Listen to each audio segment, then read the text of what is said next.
Welcome to the Happy Translator, 快乐的翻译, using the NTI Reader Chinese-English Dictionary. In my previous and first presentation, I described the basic use of the NTI Reader. You can access that by the link here. Outline of the presentation today. Introduction to the dictionary, where I'll just give you a general overview of what the dictionary includes. And then we'll look at the details of a dictionary entry. Then we'll discuss word meaning, multi-word expressions. Many of the entries in the dictionary are multi-word expressions. Look at the macro structure of the dictionary. That is how to search and how the dictionary entries are organized. And then we'll look at the relation of the dictionary entries into the corpus and find out how you can see how words are used within the Buddhist canon. And then finally how to find out more about a word. Okay, introduction to the dictionary. You can use the dictionary just by going to the ntireader.org website and typing in words. What does it include? It includes modern Chinese words, literary Chinese words, and Buddhist terms. So it's really combining 3 dictionaries into the one website. The entries are all Chinese words. They have English equivalents for each word, and they have other information about the words as well. Let's look at an example here. We'll look up the Buddhist term Da Sheng, which means Mahayana. It's a term used in the awakening of faith. Let's have a look at it. So here we are at the website. Da Sheng is what we call the head word. It's the main word that the entry is based around. Here we also have the Chinese pinyin, how to pronounce the word in modern Mandarin. And here we have underneath the different word senses. So each word, often words can only have one word sense, but many words have multiple. In this example, there is 2 word senses. The first word sense, Da Sheng, means Mahayana Buddhism. And it's a word we often use in modern Chinese to just talk about the branch of Buddhism that is Mahayana Buddhism. There's several different ways of writing it. Some authors may just write Mahayana. Some authors may use these Indian diacritics to more accurately represent how the Sanskrit term is pronounced. Some may not. So several different options or different equivalents for the head word are given. Each equivalent is delimited by the / character. And now in the second example here, the term simply means Greek vehicle. It's a term that's used in canonical text to not so much talk about the thing that became Mahayana Buddhism that we know today with the roughly 2,000 years history of it. It's really talking about a great vehicle, some vehicle that can carry many people. And we can see how it's used in the text here. For example, we go down to the usage section, we see that Da Sheng is used in the Dirghagama, which is the long discourses of the Buddha, which is part of the Theravada, or the part of the Pali canon. So that term certainly predates Mahayana Buddhism, and that is the sense here in the second equivalent, second word sense. Then also we see here some labels. We have a domain label here. It's Buddhism in general, as opposed to, say, just general modern Chinese or medicine or some other domain. Subdomain is Mahayana Buddhism. So that is, we're talking about Mahayana Buddhism.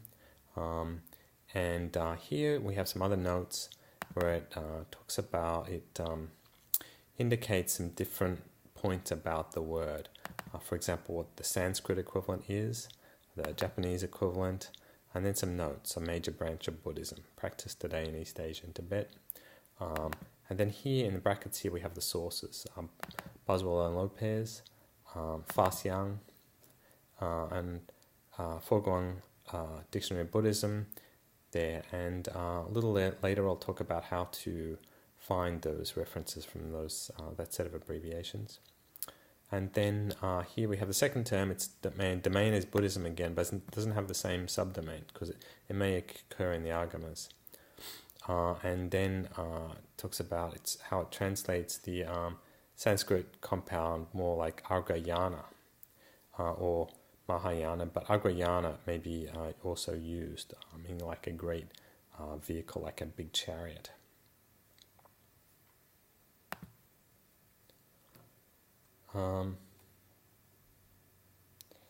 So let's look at some other words, some literary Chinese words. Let's look at the text of the Awakening of Faith in the Mahayana and find some just general literary Chinese words. So this is canonical text, so it's old. And let's look at some of the words, of course, are Buddhist words, some of the words are not. If we look here, we see the term Mahayana, transliterated into Chinese, it's a Buddhist term. But many of the words are not Buddhist, they're just general literary Chinese. Here's one, Yun He Why. So we can look up that and find the definition of the word Yun He. It's a pronoun meaning why. It could also mean what or how as well. Then also has some modern words. For example, here we'll look up the word Taiwan. It's a modern word, doesn't appear in any, doesn't appear in the Chinese Buddhist canon at all. It's a modern word.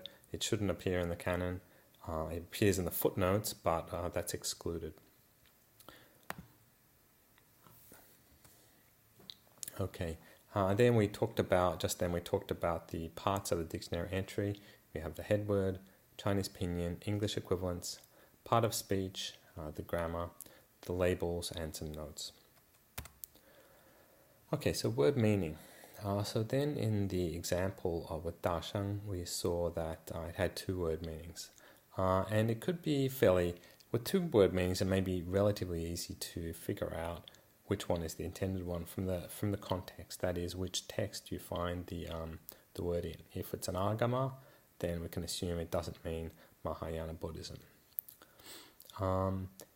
That may not always be the case, especially in some examples here where there is many different word senses. Some literary Chinese words can have over 20 different word senses, which have accumulated over the many years that literary Chinese has been used. Let's look at a couple here. One, the word Dharma, Fa. So the basic meaning of Fa in modern Chinese, or one of the most common words meanings, is the method or a way of doing something. So there we can see as an example on the first thing, 没法宰官动自己. He had no way to control himself any longer. 没法宰官说自己 from Lao She. So it could mean France. Obviously it doesn't mean France in the Chinese Buddhist canon. Here we go, number 4 is more likely, and we can see by the lot more likely meaning, we can see with the label Buddhism there. So it means the teachings of the Buddha. But there's actually also multiple meanings, even within Buddhism. Fa can mean a dharma, like a thing, or natural law, or teachings. Also could mean a mental object. So there could be even more meanings than that, but here are some listed. Another example here, we can look at the word karma. So in modern Chinese, karma often means industry or business. It can have many other meanings as well. Often in Buddhism it means karma or actions, and then there's many other meanings for the word ye. Okay, multi-word expressions. Many of the entries in the dictionary are not just single words, but they've got multiple words in them. And many of this is very common in Buddhism. In fact, most of the entries in Buddhist dictionaries are multi-word expressions. Example here is the Four Noble Truths. We can look up the word for that, 四圣谛. And there we see that Four Noble Truths is a set phrase. It really has three words here. 四 meaning four, 圣 holy, maybe sacred, and di meaning truth. So Four Noble Truths. Example of a set phrase. Set phrase meaning it has a specific meaning. That is, we don't really change it around. If we put something in front of it to modify it, it's still the Four Noble Truths. We can't just modify it with an adjective or something in front of it. Phrases, just general phrases. There's some of these. These are mostly not from other dictionaries, but from the translation memory. And there is some limited number of entries from translation memory. Let's look at an example here. 讯息一, the meaning of permeation. So that is an example of a phrase from translation memory with the abbreviation TM, translation memory, and indicates the composition of the phrase there. 讯息 permeation, 一 meaning. Some other multi-word expressions not specific to Buddhism are idioms, 成语. So for example, 八仙过海, the eight immortals crossed the sea. There's many idioms in the Chinese Buddhist canon, although they're not specifically Buddhist. Proverbs as well. 言语. Proverbs are a little bit different from idioms. Idioms are, it's hard to figure out the meaning of an idiom from just the characters. There's usually 4 characters in them. Proverbs are usually explain themselves a little bit more or have some rule to them. For example, this proverb, 并摊不同路, that is, you cannot put ice and charcoal in the same container together. The ice will melt. And sometimes proper nouns as well. For example, macrostructure. So let's see. So macrostructure is about how the word entries are organized so they can be found or navigated to, etc. So let's look at one here. 大声七星轮. So 大声七星轮, we can find it's got a single entry. But if we were to go and type that into the main page, we could find it as well. So how does it relate to other terms here? So here we can see that it's contained in some other terms. So here's an example. 大声七星轮一书. So it's a commentary on the treatise on the awakening of faith in the Mahayana. And here's another example of a commentary. It's notes on the treatise on the awakening of faith in the Mahayana. So we can first find one term here, and we can use that to navigate to other terms in the canon. For example, let's go back to Da Sheng. Look at Da Sheng. It's contained in many different terms here. For example, this one, treatise on the mystery of the Mahayana. Da Sheng Xuan Lun. And many other. Most of these are titles of texts in the canon. Then let's look at word segmentation. So word segmentation, basically, let's copy that. Let's go back to that, and we can actually navigate to the text of the Awakening Faith in the Mahayana. And let's look at this second line here, after the preface here. Let's look at the second line and see how this can be segmented into multiple words. So what do we mean by word segmentation? It means that the website will find the boundaries in between the words. 是我爱, 是我爱自在, 就是大悲者. So it tries to find the boundaries between the words here. It doesn't always get them right, so sometimes you have to play with it. And you can do that just by, say, inserting. So here we've got a bit of space in it, so it automatically made space, and so it takes hints from punctuation and spaces in the sentence or the phrase. So if it doesn't give you the segmentation that makes sense, you can just enter spaces in there. Let's try it. So we put here, we don't want to have I as being a single word. We can just put a space in there, and then it'll break that up. Okay, let's move on to finding the relationship of words in the corpus. Why would you want to do that? Suppose we have a word, we're struggling to figure out what the best translation is or how it relates to other words. We can look in the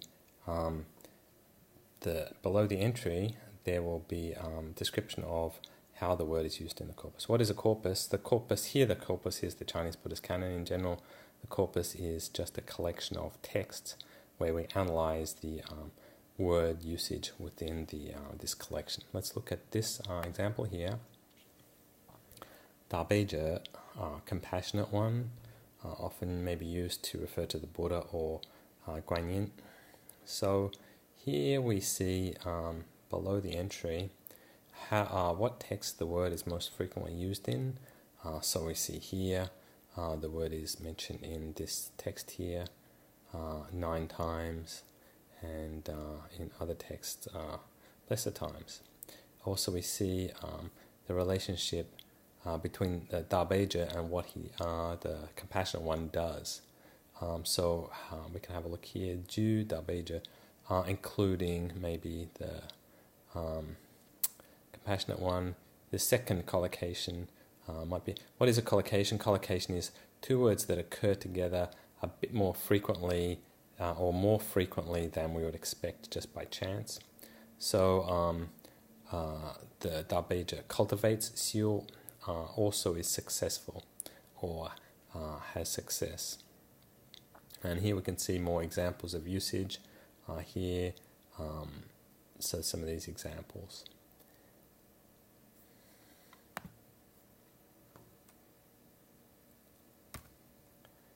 Finding out more about words. So here, let me discuss about where the words come from in the NTI reader and how you can find the sources and find out more about the words than is given in the website here. So some of the main sources are the Fogongshan Dictionary of Buddhism, Boswell and Lopez, Sotil and Hodis, and Ding Fo Bao. So 4 Buddhist dictionaries that are used. And the abbreviations that are used in the entries are given us. Let's first look at the Fogongshan Dictionary of Buddhism. It's a Chinese dictionary. It's just pure Chinese. And here we can look up a word like old translation and in the dictionary and find the word entry. So that's given there in Chinese. You can use that. You can just cut and paste that text. If that text is a bit hard to understand, you can just use that, cut and paste that into the NTI reader, and it will help look up the words for you. The second source I want to mention is the Boswell and Lopez Princeton Dictionary of Buddhism. It's a very good source, kind of large. I've got the paper version of it. You can also get an e-version of it. You have to purchase that. You have to buy that, probably at Amazon or somewhere. And another source is Sotil and Hodis. It's a Chinese English dictionary. It's got one of the most largest number of word entries of any Buddhist dictionary, or of any Chinese English Buddhist dictionary. It's not bad. It's a bit archaic, so it's getting a bit old now, and so you see things that are a little bit archaic in the entries, and sometimes the entries don't exactly match what the Chinese dictionaries are saying. Nevertheless, it's not bad. Another one is Ding Fo Bao here. Ding Fo Bao Fo Xue Da Ci Dian is a dictionary compiled by Ding Fo Bao in the later years of the Qing dynasty. So it's now out of copyright, and it's very useful. And NTI Reader matches against, because it's out of copyright, it can be downloaded, and although it's all in Chinese and literary Chinese, so it's hard to understand, but it's good to have a list of headwords, and that is very useful for figuring out, identifying vocabulary in the Chinese Buddhist canon. So how can you find out more about the word? Suppose you see a word and it doesn't make sense to you. It says something like 3 teachings or 2 teachings or something like that. You want to know which teachings we're talking about. So you can look at the list of abbreviations used. Those abbreviations are used in the dictionary, and here they are. For example, the Foguang Shan Dictionary of Buddhism here, and it's got a link to it. Boswell and Lopez uses the abbreviation BL, that's it. Then Ding for Bao is just uses the abbreviation Ding. There it is, Ding for Bao, and there's a link there.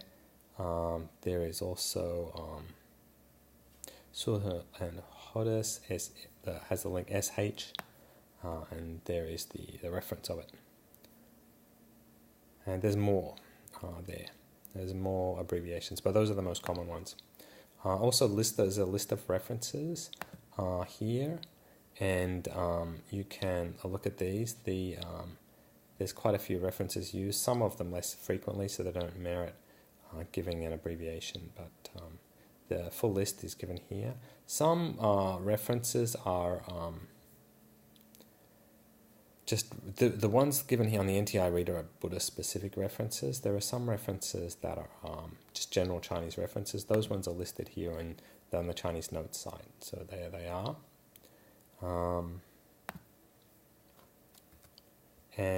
Okay, so that is basically it. Hope you are able to use the site. And if you have any feedback, please let me know about your experience.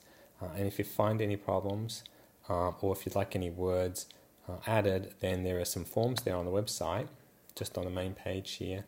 You can just follow here, tell us about a problem, or just tell us about your experience using the website. Follow that form.